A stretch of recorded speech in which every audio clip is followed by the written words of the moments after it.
when you see someone who excels, have you ever once thought or even called them a genius? Brave? I did. I thought that success was in a locked room. And I was outside without a key, thinking that my chance would never come, and it just disappeared like that.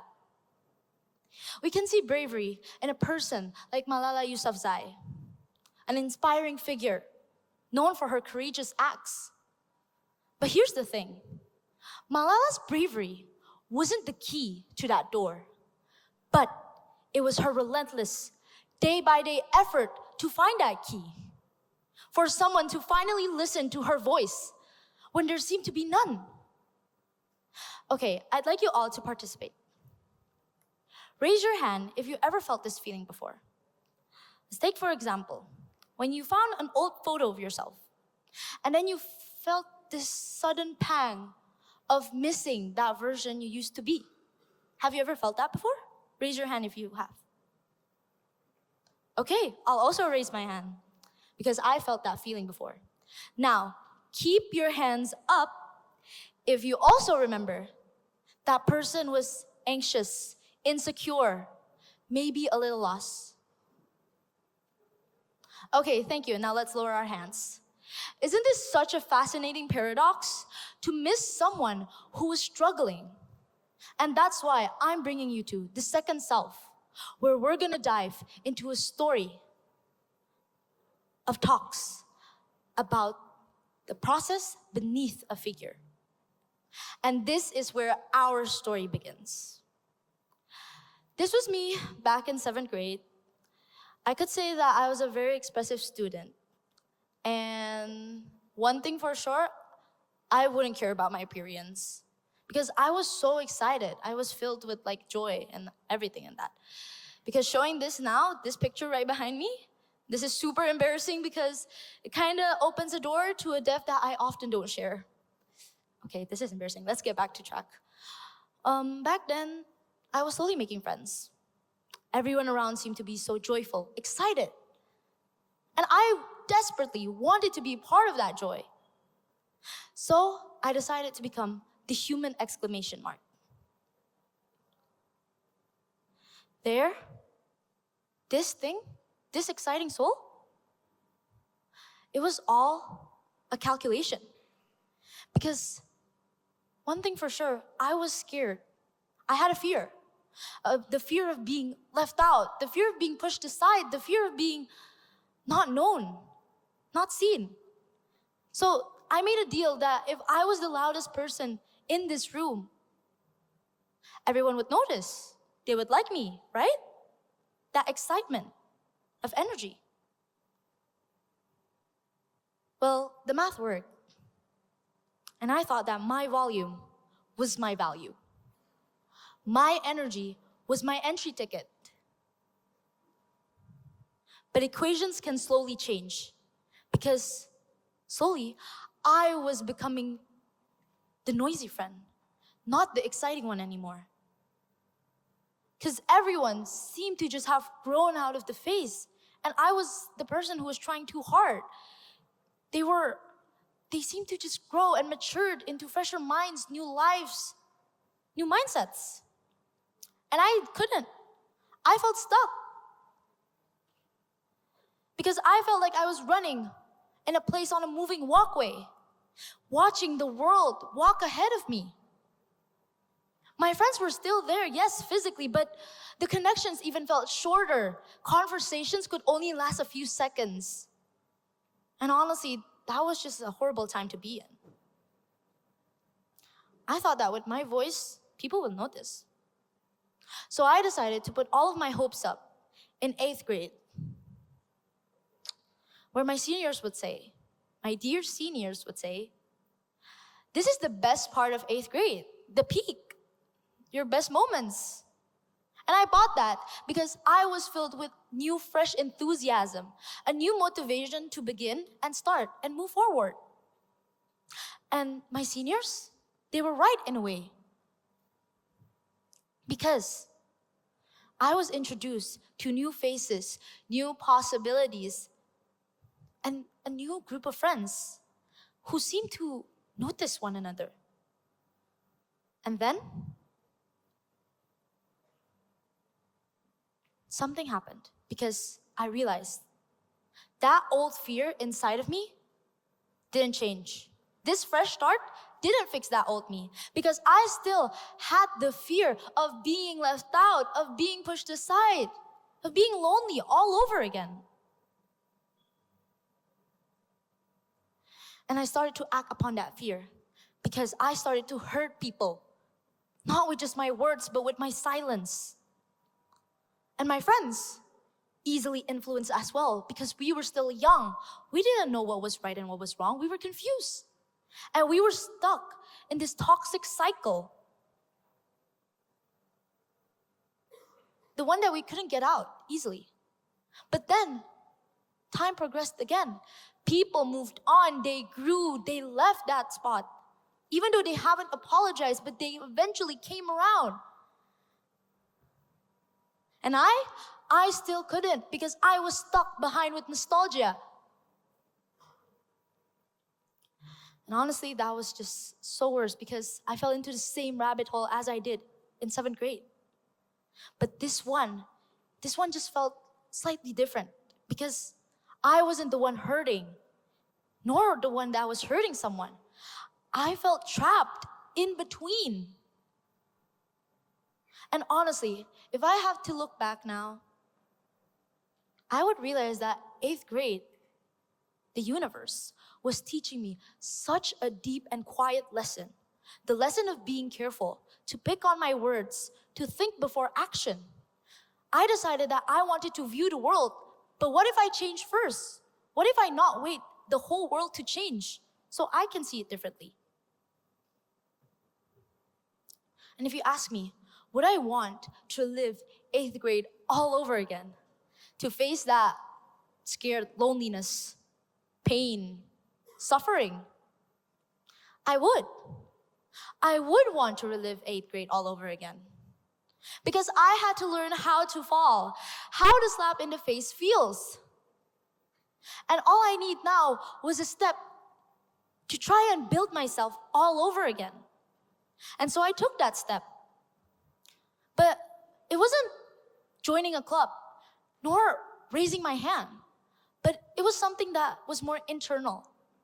I decided to move forward, not with anger and not with that loud, chaotic energy I was before, but with something that I would suggest it's more quiet and peaceful. Humility.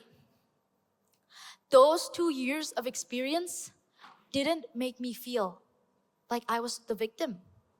It humbled me. My whole experience taught me a difficult truth that whatever happens to you, you can never repay cruelty with cruelty. Because in 7th grade, I thought that people were just mean, cruel, arrogant, selfish.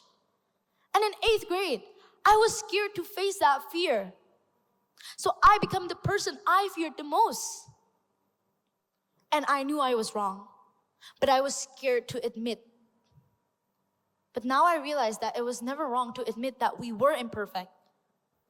Sometimes we just have the need to be the best. We need to look the best, but we're still humans after all. Mistakes we make is just as common because it what builds us into a better person. It makes us grow. It makes us realize that we can do this without depending on one another. And that is why I would want to relive 8th grade all over again. This step is what I like to refer to as a leap of faith. I would say this is kind of cringe, but this is one of the famous quote from one of my favorite movies called Into the Spider-Verse. It's when the male lead questions, when will I know that I'm ready to become Spider-Man? And I thought the answer to that was just so confusing. It didn't sit right with me. But then I realized that you wouldn't, because we wouldn't know how the world would unfold. And all we need was that self-belief. The world seemed to just have brought me to my turning point when I decided to join something called Model United Nations. a conference room, where we discuss ideas. There's a story behind this. A friend of mine asked me if I wanted to accompany her to join Model United Nations in Bali. And then I had to think first. I was hesitant. I was like, speaking in public and then discussing global issues, that didn't sit right with me. It didn't click with me. But then something shifted while I was thinking. As I left my friend on read for 3 days, making her think and overthink, I was thinking that, what if I take this chance? And something shifted, yes. Because I decided to move past my doubt. I decided to enter a world that my old version wouldn't. And I decided to trust myself completely. And I committed to try and bring my best, no matter what's the outcome. And finally, that conference day came, and I agreed to my friend. Even though we were in different councils, it didn't mean that I still couldn't accompany her. But then I realized that I was standing in front of that door that was connecting to the conference room. I was nervous, I was shaking, because it's something that I haven't felt in a while again. But I decided to move past all of that feeling, and I walked in. But what I walked into changed everything, my perspective. Because what I had braced for was a panel of judges. People who will look from you from head to toe. But all I saw was a room brimming with goodwill. These were my competitors, my peers from all around the globe, but they didn't seem like they wanted to compete against each other, but they were there to compete with each other. We were here to build up, not fear down. We were here to treat every fledgling idea, not with skepticism, but with a potential breakthrough to be seen. And honestly, that conference room felt so quick because now I was in the closing ceremony, the final dinner. Everyone seemed to sit with their friends, their plates filled with food. And I did the same too. I was with my friends, my new friends, and they were exciting. We were laughing and we were telling each other stories of how our conference went, like how the excitement felt. And then finally, the moment everyone was waiting for, the awardings, the heart-beating moment.